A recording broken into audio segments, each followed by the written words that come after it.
My mom left me stranded at the airport when I was just 15, so she could enjoy a fancy vacation with her new husband and his kids. She shrugged and said, "You'll figure it out." I did by calling my estranged dad, who showed up in a private jet. When she came back, my room was empty and a legal notice was waiting for her. You know, some moments just rip your world apart, leaving you wondering if anything you ever believed was real. For me, that moment came when I was just 15, standing at an airport gate, watching my own mother, the woman who swore she'd always be there, casually shrug, hand me $200 and walk away with her new husband and his kids, never once looking back. It was a betrayal so profound it shattered everything, but what she thought was the end of our story was actually the shocking beginning of mine, revealing a truth I never could have imagined. Trust me, you'll want to hear what happened when she finally came home to find my room completely, utterly empty. Before that crushing day, my early childhood memories with Mom were actually full of warmth. I can still picture those weekend trips to the park, her laughing as she pushed me higher and higher on the swings until my stomach did flip-flops. On my 6th birthday, she baked the most wonderfully lopsided chocolate cake, and our tiny apartment was filled with her handmade paper streamers. We didn't have much back then, but we had each other, and for a long time, that truly felt like enough. But then, everything shifted when I was 8. I walked in from school one day to find my parents sitting stiffly on opposite ends of our worn couch. The air felt thick, heavy with unspoken things. They said they were getting a divorce. The explanation was so bland, just that generic, sometimes adults stop loving each other, and it left me with a million more questions than answers. I remember curling up that night, clutching my stuffed rabbit, the muffled sounds of their arguments seeping through my bedroom wall. Mom got primary custody and Dad just faded. Weekends with him became fewer, then just monthly, then awkward, brief phone calls. By the time I was 10, he was little more than a name on my birth certificate, a ghost of a memory. Life with just Mom wasn't easy. She worked 2 jobs, waitressing by day, cleaning offices by night, just to keep us afloat. I got used to microwave dinners and letting myself into our apartment with the key I wore on a string around my neck. Despite the constant financial struggle, there was a kind of predictable rhythm to our lives. I knew the rules, what was expected, and I never, ever doubted that I was the center of her world. Then, when I was 13, the ground moved again. Mom met Richard at the restaurant. He was this wealthy businessman, leaving extravagant tips, always asking for her section. I can still see her, flushed with excitement, describing his expensive suits, the way he looked at her like she was someone important. Their romance was a whirlwind. Within 6 months, he'd proposed with a diamond ring so huge it looked comical on her work-worn hand. Before I could even wrap my head around having a stepfather, we were moving into a sprawling suburban mansion. A pool, a home theater, more bathrooms than I could count. It was a different universe. The house came with 3 other kids too, Richard's children from his previous marriage. Olivia, 14, just a year older than me, had this perpetual look of disdain that instantly made me feel small. Jackson was 12, quiet and withdrawn, barely acknowledging I existed. And Zoe, 10, was initially the most welcoming, but that friendliness quickly evaporated once we were all under the same roof.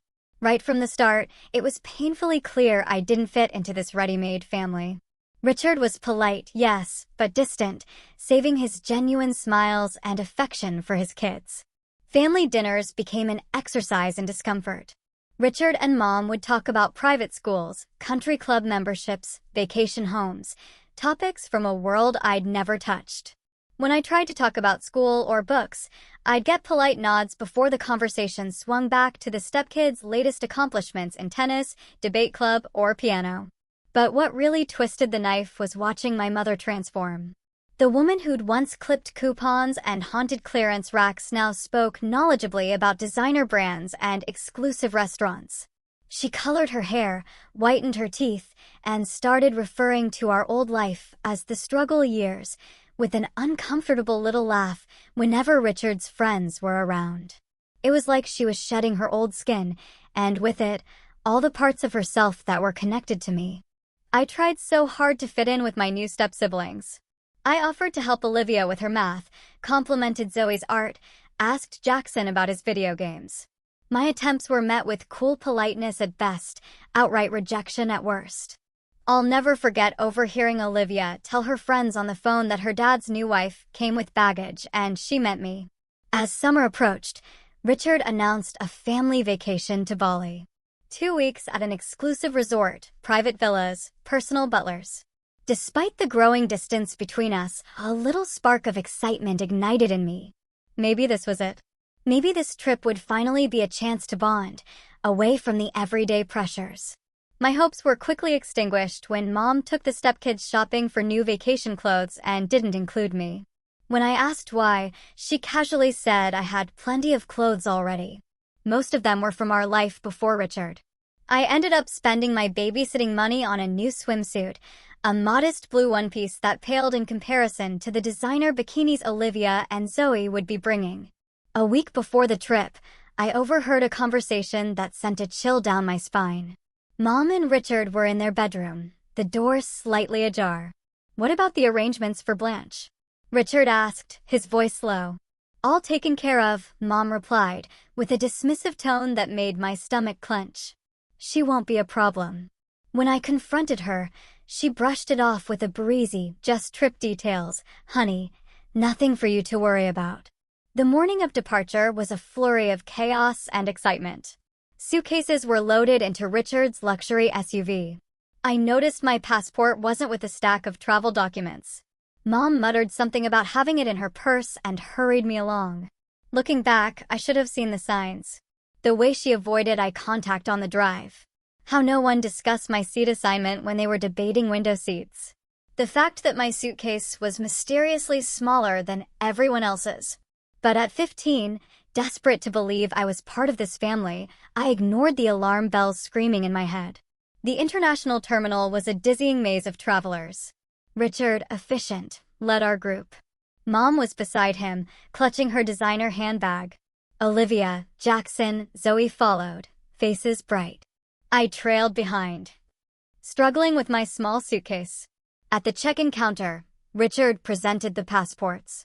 5 passports, not 6. A knot of ice formed in my stomach. When the boarding passes were handed out, there wasn't one for me. "Excuse me," I said, stepping forward, my voice small. "I think you forgot my boarding pass." The attendant looked confused. "I only have 5 passengers listed for this reservation." Richard cleared his throat. "Your mother needs to speak with you about that. We'll go ahead to security." As Richard and the stepchildren moved off with the luggage cart, Mom took my elbow and guided me to a quiet corner near a gift shop. Her face wore an expression I'd never seen before, a strange mix of detachment and mild annoyance. "Listen, Blanche," she said, her voice unnaturally calm. "There's been a change of plans. You're not coming with us to Bali." The words hit me like a physical blow. "What? Why? Did I do something wrong?" She sighed, glancing over at Richard and the kids waiting by the security line. "Richard thinks this should be a trip just for us and his kids. A chance to really bond as a family. But I'm family too." I protested, my voice cracking. "I'm your daughter." "Don't make a scene," she hissed, digging into her purse. She pulled out a wad of cash and pressed it into my hand. "Here's $200. You can figure it out. Just take an Uber home." I stared at the money in disbelief. "You're leaving me at the airport? Alone? I don't even have a house key." She gave that casual shrug, the one that would haunt my dreams for years. "Mrs. Peterson next door has the spare. You'll be fine. You're mature for your age." Tears welled in my eyes as the full, sickening reality crashed over me. "Mom, please. You can't do this." "Richard is waiting," she said, glancing nervously toward security. "This vacation is important for our future, Blanche. Sometimes we all have to make sacrifices." "A sacrifice," I said, anger finally breaking through the shock, "is giving up a concert ticket. This is abandonment." She flinched, but quickly composed herself. "Don't be so dramatic. It's just 2 weeks. The refrigerator's stocked, and I left money for pizza." She leaned in, planted a quick, dry kiss on my forehead. "I'll call you when we land." And with that, She turned and walked away, her designer heels clicking on the airport tile as she rejoined Richard and the stepchildren. I watched in stunned silence as they proceeded through security. My mother never once looked back. Olivia caught my eye briefly and smirked before they disappeared from view. I stood there, rooted to the spot, the $200 clutched in my trembling hand. Around me, the airport hummed with its normal rhythm, travelers rushing, families hugging, announcements echoing. But for me, time had stopped. The magnitude of her betrayal truly sank in.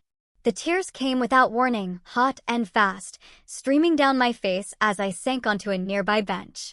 A few passers-by gave me curious or concerned glances, but no one stopped. In an airport, a crying teenager was just another piece of the landscape, easily overlooked, quickly forgotten. I spent the next hour in a daze, watching the departure board. Their flight status changed from boarding to departed. Each update was another twist of the knife. I tried calling Mom's cell repeatedly. It went straight to voicemail. My text showed as delivered, but remained unanswered. Having fun at the airport? I finally texted, anger momentarily overwhelming hurt. Hope abandoning your child was worth the first-class upgrade. No response. Not that I really expected one. By now, she'd be settling into her seat, perhaps sipping champagne, relieved to have shed the burden of her previous life, including me. As afternoon stretched into evening, my situation grew increasingly precarious. An airport security officer approached me as I sat in the food court, nursing a soda I'd bought to justify occupying the table. "Everything okay, miss?" he asked, his expression a mix of suspicion and concern. "You've been here for several hours now." "I'm waiting for my ride," I lied, avoiding his eyes. "They got stuck in traffic." He seemed unconvinced, but nodded and moved on after advising me not to leave my bag unattended. A new wave of humiliation washed over me.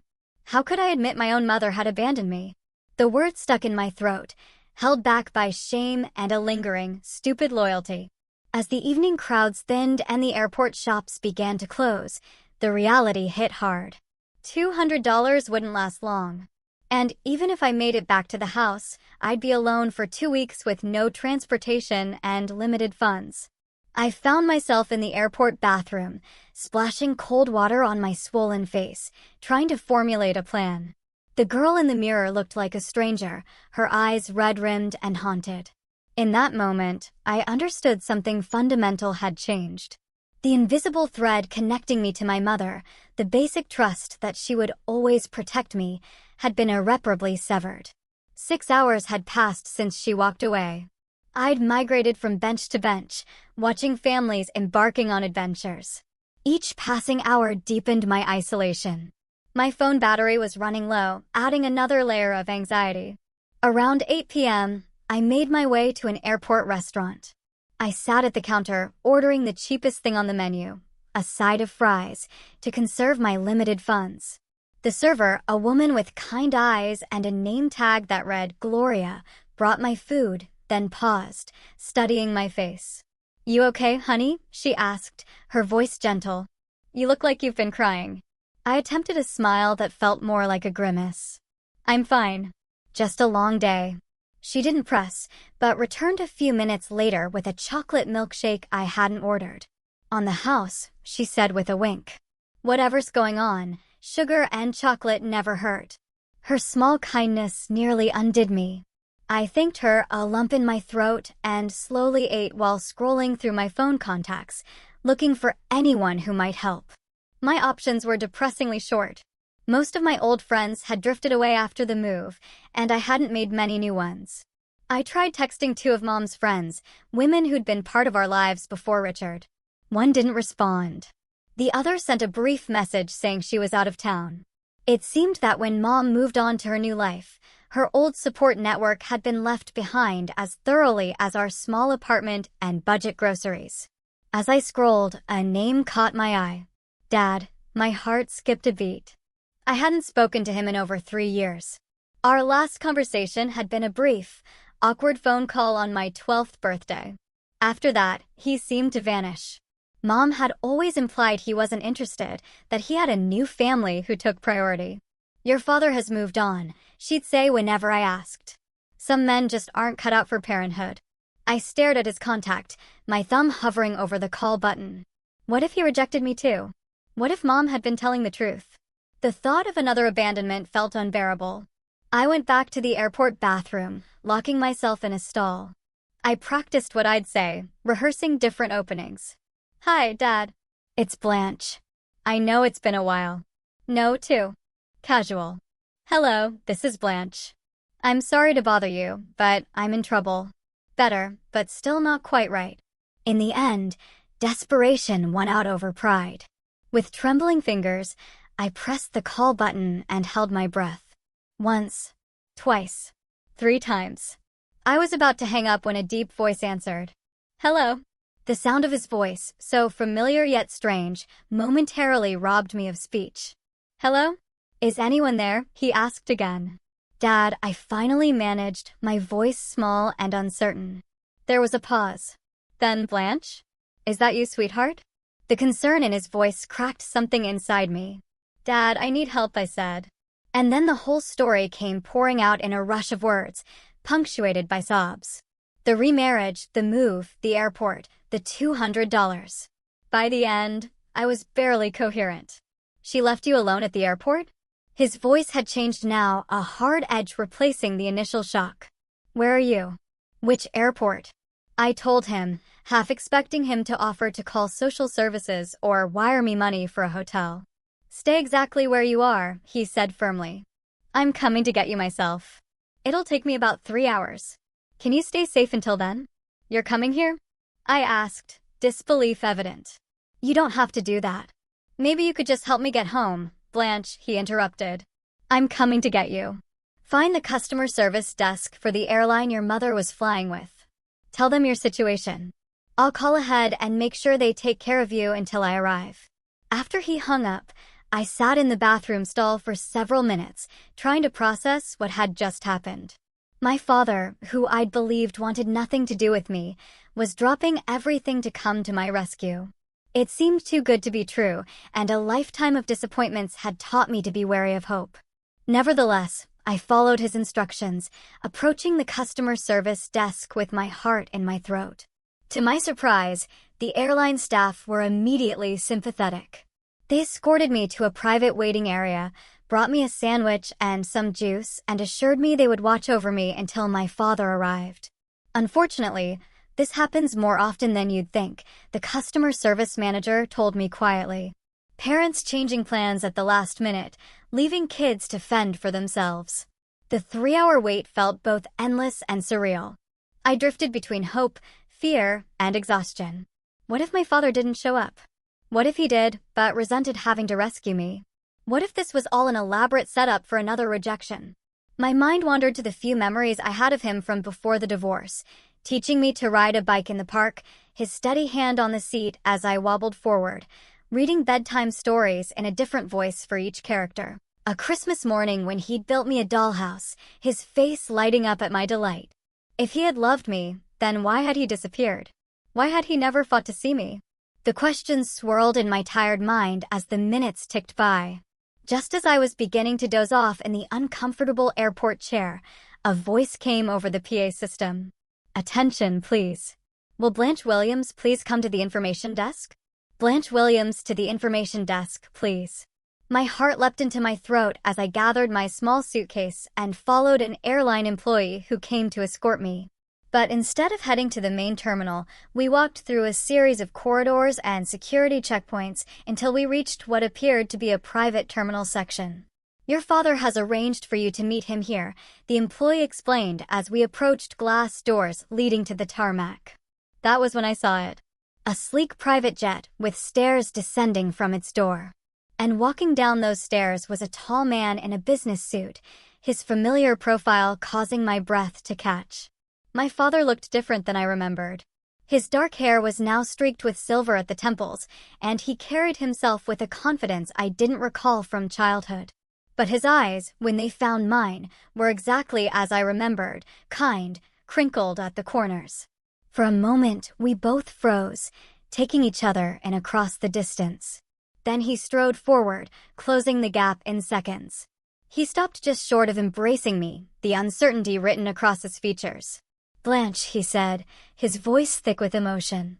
"I can't believe it's really you." I didn't know what to say or do. Part of me wanted to throw myself into his arms like the little girl who used to greet him at the door.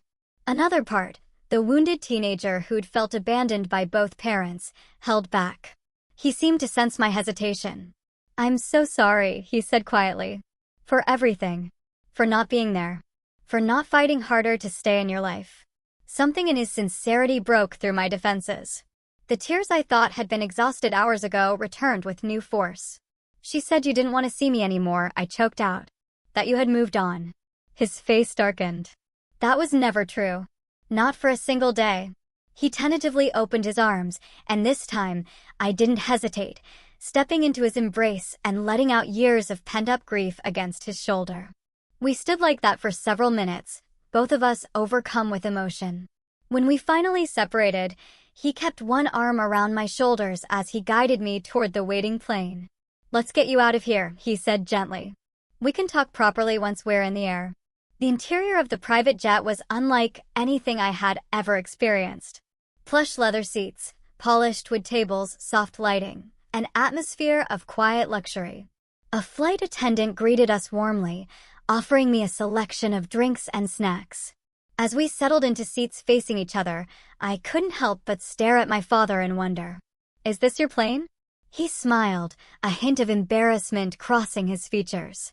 "The company's, technically. I'm the CEO of Horizon Tech now." "CEO?" I echoed in disbelief. My mother had always described him as struggling financially, barely able to make child support payments. "It's been a successful few years," he said simply, then leaned forward, his expression growing serious. "Blanche, I need you to know something. I've been trying to contact you for years. Birthday cards, Christmas gifts, phone calls, all of it. When your mother remarried and moved, I lost track of you completely.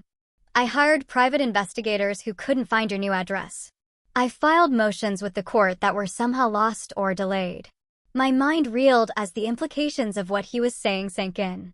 "She kept you away from me, on purpose." He nodded, pain evident in his eyes. "I've been sending child support and additional money every month since the divorce." "Money you never saw, I take it." I thought of the second-hand clothes, the times we'd eaten ramen noodles for days straight, my mother's constant complaints about financial struggles. "We were always broke," I whispered. "She said you barely paid child support." My father opened his briefcase and removed a folder, handing it to me. Inside were copies of cashed checks, court documents, and records of attempted communications, all neatly organized by date. The evidence of his efforts and my mother's deception was overwhelming. "I don't show you this to hurt you," he said gently, "but you deserve to know the truth." As the plane took off, carrying me away from the airport where my mother had abandoned me, I felt strangely weightless, as if I were shedding years of misunderstandings and manipulations with each passing mile. My father explained that he lived in Seattle now, running the tech company he had helped found shortly after the divorce. What had begun as a small startup had grown into a major player in the industry, bringing him success he'd never anticipated. "I kept your room ready," he said, a touch of embarrassment coloring his voice. "All these years, just in case." The flight passed quickly as we began the delicate process of getting to know each other again. There were awkward pauses and moments of overwhelming emotion, but underneath it all was a current of genuine connection that felt both new and familiar. When we landed, a car was waiting to take us to his home. I pressed my face to the window as we drove through upscale neighborhoods before turning onto a private drive that wound up a hillside. The house that came into view took my breath away. A modern structure of glass and stone perched on a cliff overlooking the ocean. "Home sweet home," my father said, watching my reaction with a mix of pride and nervousness. "I hope you'll be comfortable here." A woman named Linda greeted us at the door. I initially tensed, wondering if she was his wife, but he quickly introduced her as his executive assistant who had helped prepare for my arrival. "I've set up the blue bedroom for Blanche," she told my father. Fresh towels in the ensuite bathroom, and I stocked the kitchen with groceries. "The security team has been updated to include her in the household." My father thanked her, and she departed with a warm smile in my direction. He then gave me a tour of the house, each room more beautiful than the last. When we reached what would be my bedroom, I stopped short in the doorway, overwhelmed by the thoughtfulness evident in every detail. The room was painted a soft blue with large windows overlooking the water. A plush queen-sized bed dominated one wall, while a desk, bookshelf, and comfortable reading chair created a perfect study nook by the window. But what truly caught my eye was the collection of items on the dresser. Are those? I moved closer, unable to complete the question. My father nodded, his expression tender. Birthday and Christmas presents. Every year since I lost contact with you. I couldn't deliver them, but I couldn't bear not to buy them either. Arranged chronologically were gifts appropriate for each age I had been, still in their original wrapping paper. Beside them sat a photo album labeled simply Blanche. With trembling hands, I opened it to find the few photos my father had managed to collect of me growing up, school pictures my mother must have sent during the early years, a newspaper clipping of me receiving an academic award in 6th grade, a blurry photo that appeared to have been taken from a distance of me leaving my old school. You really did try to stay in my life, I whispered, the reality finally sinking in. Every single day, he replied, his voice rough with emotion. And I'm not going anywhere now if you'll let me be your dad again. That first night in my new home, we shared a meal delivered from a local restaurant, neither of us quite ready to tackle cooking. The conversation flowed more easily as exhaustion lowered my guards and food restored my energy. For the first time in years, I felt seen and heard, my thoughts and feelings given value and consideration. As I finally crawled into the impossibly soft bed in my new room, emotional and physical exhaustion overtook me. My last conscious thought before drifting off to sleep was that perhaps being abandoned at the airport wasn't the ending I had feared, but rather the beginning I had always needed. I awoke the next morning, momentarily disoriented. The unfamiliar softness of the bed and the sound of waves breaking against the cliff below confused me. Then the events of the previous day came rushing back, and I sat up, taking in my new surroundings in the clear light of morning. The room was even more beautiful than it had appeared last night. Sunlight streamed through the large windows, casting patterns across the pale blue carpet. I ran my fingers over the soft duvet, marveling at the contrast between this luxury and the life I had known. After showering in the ensuite bathroom, which featured a rainfall showerhead and more toiletries than I had ever owned, I dressed in yesterday's clothes and ventured downstairs. I found my father in the kitchen, attempting to make pancakes with limited success.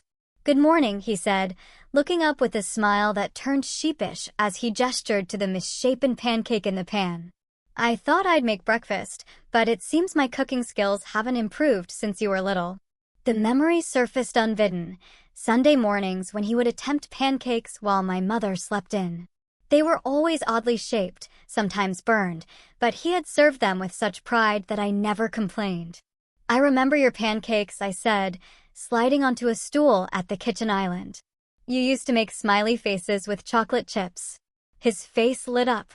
"You remember that? You were so young." "Some things stick with you," I replied, accepting the plate he offered.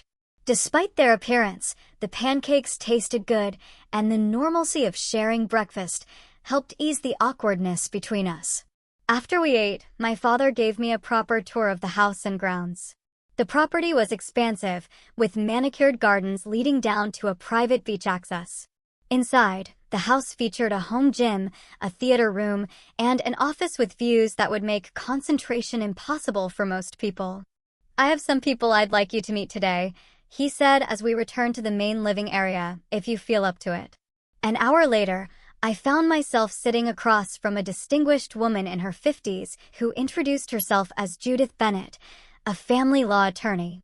"What your mother did constitutes abandonment under the law," she explained, her tone professional but kind. "Leaving a minor without proper care arrangements is illegal. Additionally, there appears to be financial misconduct regarding the child support payments your father has been making." I shifted uncomfortably in my seat. "I don't want to get my mom in trouble. You just want to be safe and secure," Judith finished for me. "I understand, but we need to establish legal protection for you, especially if you wish to remain with your father. My father, who had been quietly listening, leaned forward. Blanche, the choice is ultimately yours, but I want you to know that I am prepared to seek full custody if that is what you want. The idea was simultaneously terrifying and liberating. Can I really choose? You are 15, Judith said. The court gives significant weight to the preferences of children your age, especially in cases involving abandonment or neglect. After the attorney left, my father showed me his office where he had meticulously documented every attempt to maintain contact with me. There were copies of court filings seeking visitation, records of calls to my mother that went unanswered, and even emails to my school that had apparently never reached me. She threatened legal action if I tried to contact you directly, he explained, showing me a letter from my mother's attorney dated 3 years ago. She claimed I was harassing her and causing you emotional distress. Each revelation was another piece of the puzzle, completing a picture of deliberate separation that made my heart ache. Why would she do this? Just to keep you away from me? My father sighed. I think it was more complicated than that.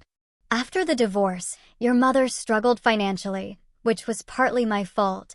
I hadn't yet achieved success in my career. I think when the company took off and my financial situation improved dramatically, it was easier for her to maintain the narrative that I was uninvolved than to explain why she had kept us apart. 2 days after my arrival, as I was beginning to settle into a tentative routine with my father, my mother finally called. I stared at her name on my phone screen, a maelstrom of emotions rendering me temporarily paralyzed. You don't have to answer, my father said gently, noticing my distress. After 4 rings, the call went to voicemail. A minute later, a notification appeared indicating she had left a message. With trembling fingers, I pressed play and put the phone on speaker.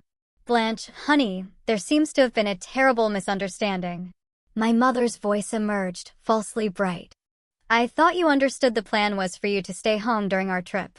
Richard felt it would be good for you to have some independence, and I agreed. I didn't abandon you, sweetie. That's such a harsh word. Call me back so we can clear this up. The resort Wi-Fi is spotty, but I'll try to check my messages. Love you. The blatant rewriting of reality made my stomach churn. There had been no plan for me to stay home, no discussion of independence. She had abandoned me without warning and was now attempting to gaslight me into doubting my own experience. Classic, my father muttered, shaking his head. She hasn't changed at all. I decided not to return the call.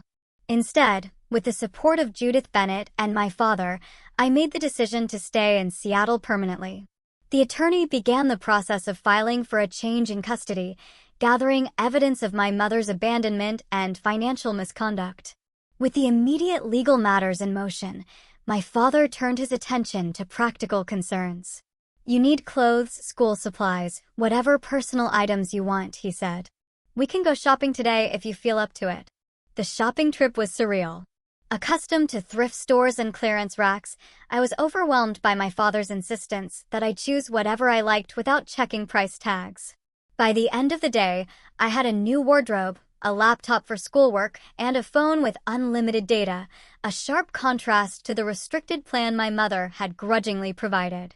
That evening, sitting on the deck overlooking the ocean, my father and I had our first truly deep conversation about the divorce and the years of separation. Why did you and Mom split up? I asked, the question that had haunted me since I was 8 years old finally finding voice. He was quiet for a long moment, gathering his thoughts.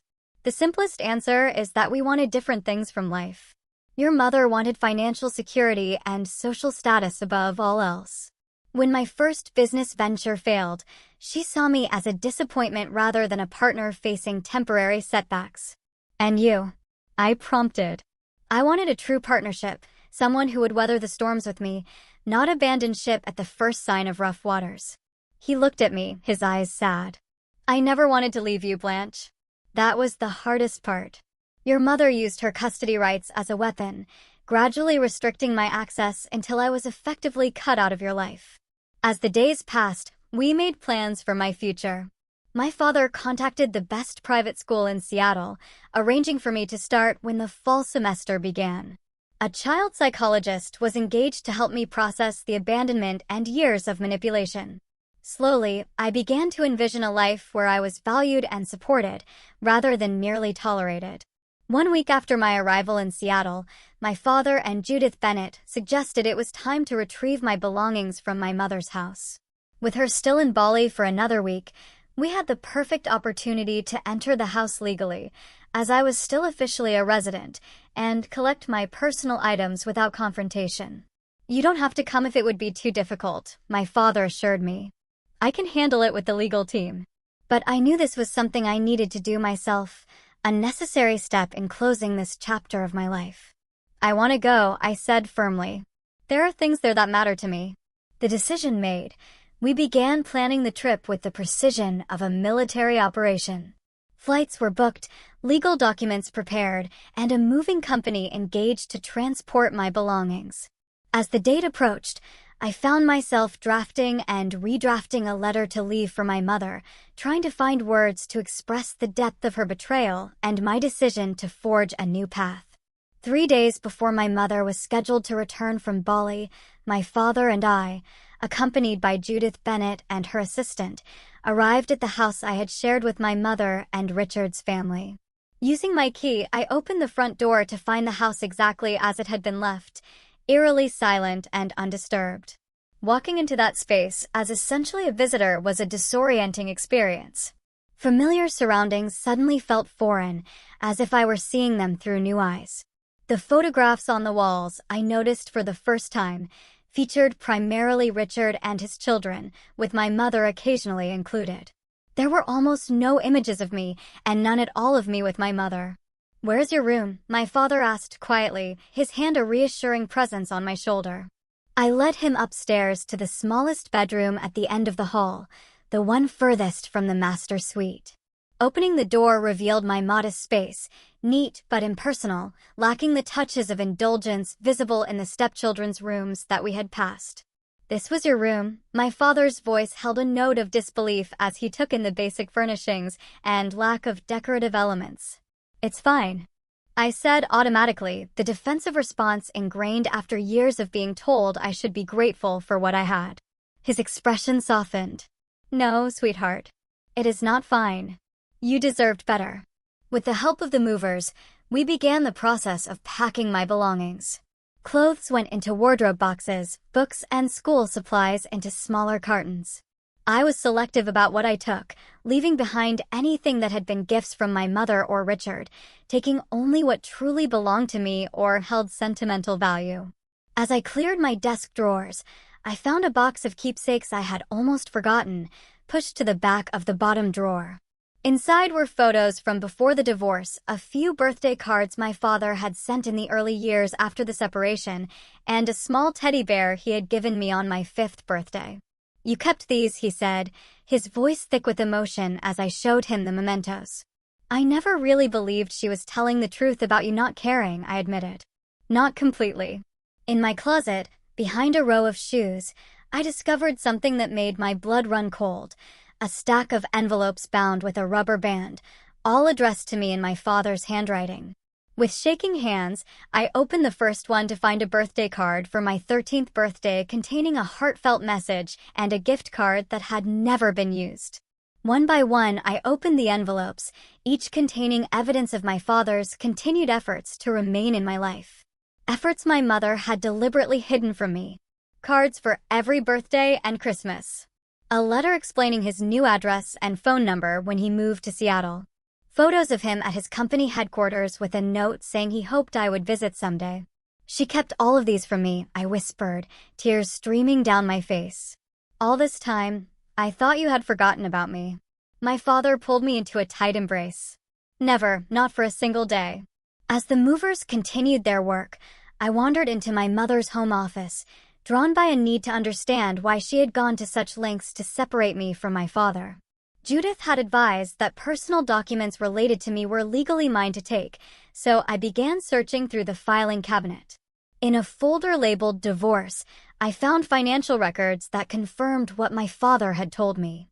Monthly child support payments, far larger than what my mother had claimed to receive, had been deposited regularly into an account I had never known existed. There were also court documents showing my father's repeated petitions for visitation, all opposed by my mother with various fabricated excuses. Most damning of all was a draft of a letter to her attorney dated around the time she met Richard, outlining a strategy to minimize the father's influence as she integrated into her new partner's life. I was referred to as a complication that needed to be managed carefully to ensure Richard's continued interest. By late afternoon, the packing was complete. As the movers loaded the last of the boxes into their truck, I sat at my now empty desk and wrote the letter I had been composing in my mind for days.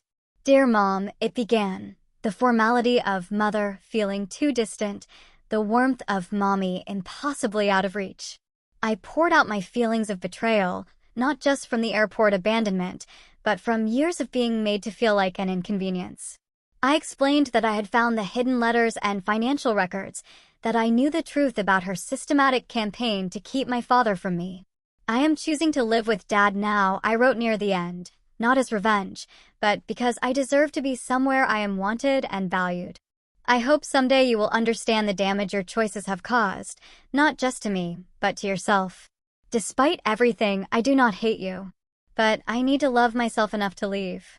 I placed the letter on the stripped mattress of what had been my bed, the white paper stark against the bare blue sheet.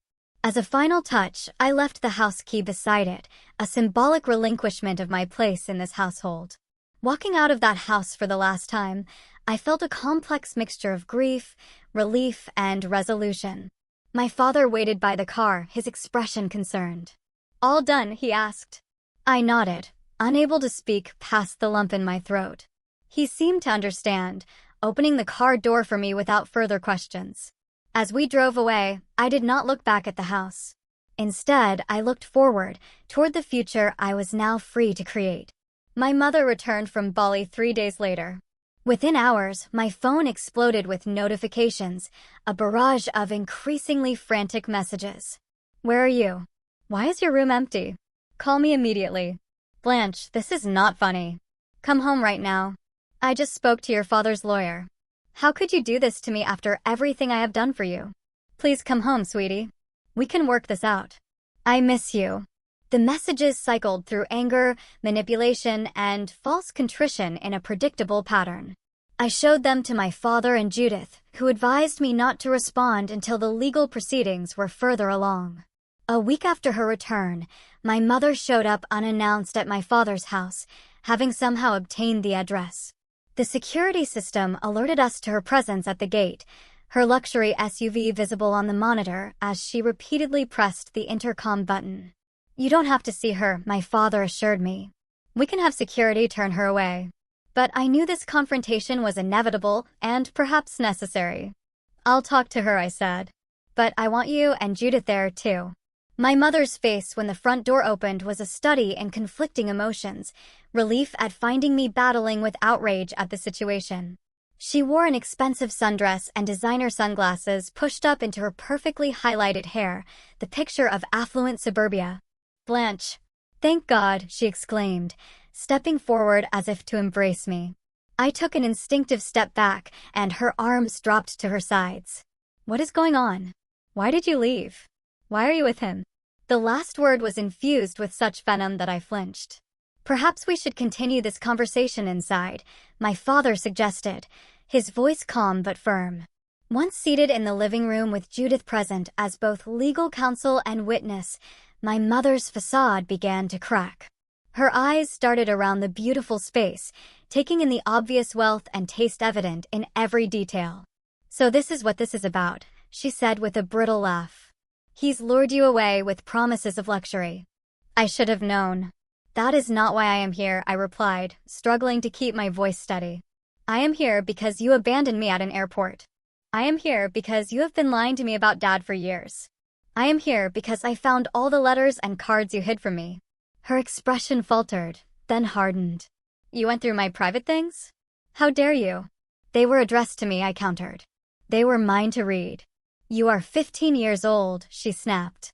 Everything under my roof belongs to me, including your correspondence.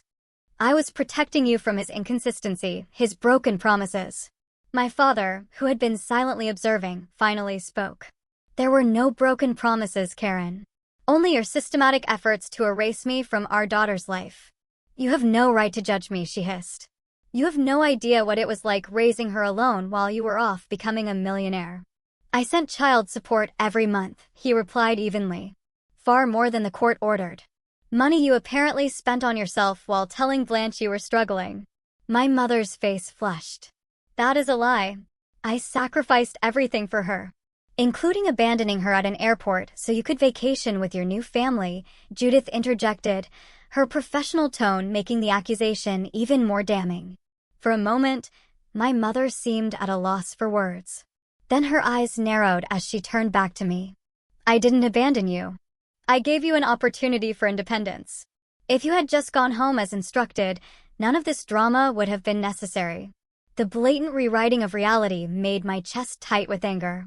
You left me alone at an international airport with $200 and no house key. You didn't tell me to go home until you were walking away. You didn't answer my calls or texts. How is that an opportunity?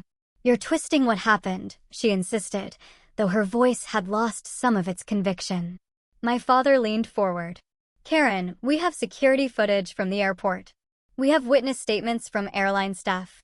And we have the text messages you sent Blanche after the fact trying to cover your tracks. The color drained from my mother's face. You're building a case against me? You want to take my daughter and throw me in jail too, after everything we meant to each other. This is not about punishment, Judith explained. This is about establishing what is in Blanche's best interest going forward. She has expressed a clear desire to live with her father, and given the circumstances, the court is highly likely to honor that wish. My mother's composure crumbled entirely, tears streaming down her face as she turned to me. Blanche, please. I made a mistake. I was wrong. But you can't leave me for him. We are a family. We stopped being a family when you decided Richard and his children were more important than me, I said quietly. Maybe even before that, when you started lying about Dad. It wasn't like that, she protested weakly. Then what was it like? I asked. Help me understand why you would hide Dad's letters, lie about child support, and then abandon me for a vacation. She opened her mouth, then closed it again, apparently unable to formulate a justification even she could believe. Finally, she whispered, Richard thought it would be better if you stayed home. He said the resort was really for adults and his children who were used to that lifestyle. I was afraid of losing him.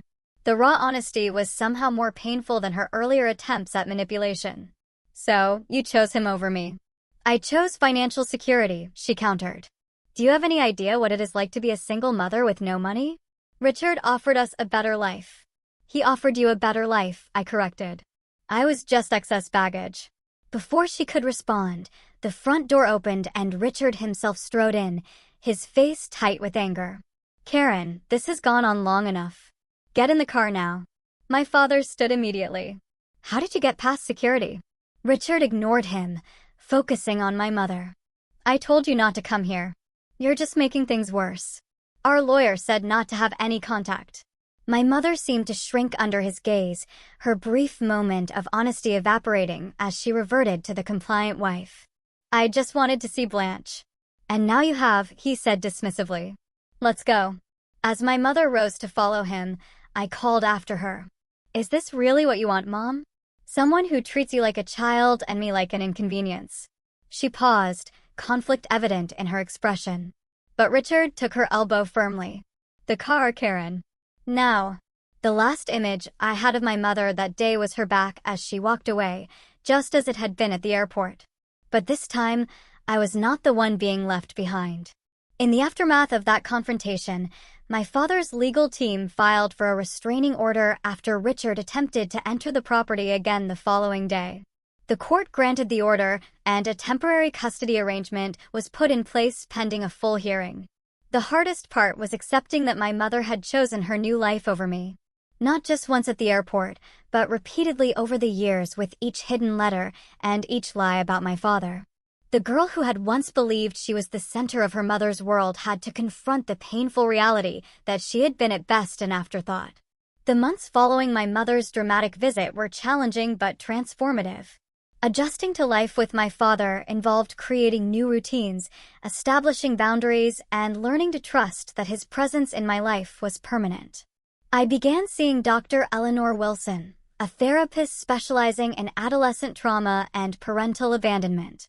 Our weekly sessions provided a safe space to process the complex emotions surrounding my mother's betrayal and the years of manipulation.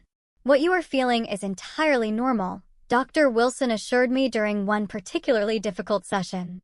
"Anger, grief, relief, guilt, they can all coexist. Healing is not linear." With her guidance, I began to understand that my mother's actions reflected her own brokenness rather than my worth. This realization did not excuse what she had done, but it helped me carry the burden with less self-blame. "People who are whole do not abandon their children," Dr. Wilson explained. "Your mother's choices speak to her limitations, not yours." My father enrolled me in Westlake Academy, one of Seattle's premier private schools, for my sophomore year. The transition was both exciting and intimidating. After years of being the outsider in Richard's home, I was wary of forming new connections. But to my surprise, I found myself making genuine friends for the first time in years. Zoe and Aiden, twins who shared my love of literature, adopted me into their friend group with an ease that felt almost suspicious at first. Haley, a gifted artist who recognized my tentative attempts at sketching, offered to teach me proper techniques during lunch periods. Slowly, I began to lower my defenses, allowing these new friends glimpses of my true self. "You're different from when you first came here," Zoe commented one afternoon as we walked home from school, less guarded. "I guess I'm learning that not everyone has an agenda," I replied, the insight surprising even me. Building a relationship with my father was a delicate dance of rediscovery. We were simultaneously getting to know each other as we were now and reconciling memories of who we had been. Sometimes the past and present aligned perfectly, like when he remembered my childhood love of stargazing and installed a telescope on the deck. Other times, the years of separation created unexpected gaps, moments of disconnect, that reminded us of all we had missed. "I wish I had been there for your first day of middle school," he said one evening as we looked through photos I had brought from my mother's house. "Your science fair projects, your first crush, we cannot get those years back," I told him, surprising myself with the role reversal, me comforting him. "But we have now and the future." He squeezed my hand, his eyes suspiciously bright. "When did you get so wise?" "Trauma has its benefits," I joked. The dark humor, a sign of my gradual healing. 6 months after I moved in with my father, the court granted him full legal custody. My mother, represented by an expensive attorney Richard had hired, fought the decision initially, but eventually agreed to the arrangement after Judith presented the overwhelming evidence of abandonment and financial misconduct. The judge ordered my mother to repay the misappropriated child support funds and established a structured visitation schedule that would begin only after I completed a certain number of joint therapy sessions with her. It was more consideration than she deserved in my opinion, but my father gently reminded me that maintaining some relationship with her might be important to my long-term emotional health. "You can be angry with her, even hate what she did, without severing the connection completely," he advised. "But the choice is ultimately yours. I will support whatever you decide." I agreed to the joint therapy. Though the first few sessions were excruciating, my mother vacillated between tearful apologies and subtle attempts to justify her actions. Her narrative had shifted from denying abandonment to framing it as a misguided attempt to please Richard, as if that somehow made it less damaging. "I just wanted us to have security," she repeated often. "So you made sure I ended up alone at an airport instead," I responded during one particularly tense session. Over time, I established firm boundaries with my mother. I would not return to live with her regardless of promises or emotional appeals. I would not pretend the past had not happened. I would not allow her to rewrite our history to ease her guilt. These terms were non-negotiable, and slowly, she seemed to accept them. My father remained remarkably neutral throughout this process, never speaking ill of my mother despite everything she had done. When I asked him about this restraint, his answer stayed with me. "Hating her would only hurt you," he explained. "You're half her, whether we like it or not. Besides, she gave me you, and for that, I can forgive almost anything. The first holiday season with my father and his extended family, grandparents and cousins I barely remembered, was a revelation. The genuine warmth and inclusion I experienced stood in stark contrast to the performative family dinners at Richard's house, where I had always felt like an unwelcome guest. My paternal grandmother, a vibrant woman in her 70s, pulled me aside during Christmas dinner. "You have your father's resilience," she told me, her eyes crinkling with affection and his heart. "But that spark, that fire when you talk about things that matter to you, that is all your own." High school graduation came 3 years later, my father beaming with pride as I delivered the valedictorian address. My mother attended, sitting awkwardly in the row behind my father and his parents. Our relationship had evolved into something cordial, if not close, built on careful honesty rather than the false harmony she would have preferred. College took me to the East Coast, where I pursued a degree in psychology with a minor in family law. The distance from both parents allowed me to define myself beyond the dynamics of their divorce and the drama of my teenage years. I discovered passions and strengths I might never have recognized had my life continued on its previous path. In my junior year, I interned with a nonprofit organization supporting children of divorce, using my experience to help others navigate similar challenges. This work eventually led to my career path, developing programs for family courts to better consider children's needs during custody proceedings. The journey toward forgiveness was long and nonlinear. Some days, the memory of my mother's casual shrug as she abandoned me at the airport still had the power to steal my breath. Other days, I could acknowledge her humanity, her flaws, and her limited capacity with compassion rather than bitterness. Forgiveness does not mean what happened was okay, my therapist had explained years earlier. It means you are choosing not to let it consume your future. On my 25th birthday, I wrote my mother a letter expressing this hard-won understanding. "I have learned that people can only give what they have within themselves to give," I wrote. "Your capacity for unconditional love was damaged long before I came along. Recognizing this has freed me from expecting what you could never provide." Her response was surprisingly self-aware. "You deserved better than what I could be as a mother," she wrote back. I am sorry for that every day. When I married at 28, my father walked me down the aisle with tears in his eyes. "From the moment you called me from that airport, all I wanted was to see you happy and whole," he whispered before giving my hand to my soon-to-be husband. Look at you now. My mother attended the wedding with her new partner, Richard, long gone after their eventual divorce. She participated appropriately, but without attempting to claim credit for the woman I had become, a restraint that reflected her own growth over the years. As I built my own family, I carried forward the lessons from both parents, a roadmap of what to emulate and what to avoid. From my father, I learned the patient persistence of true love and the courage to begin again after loss.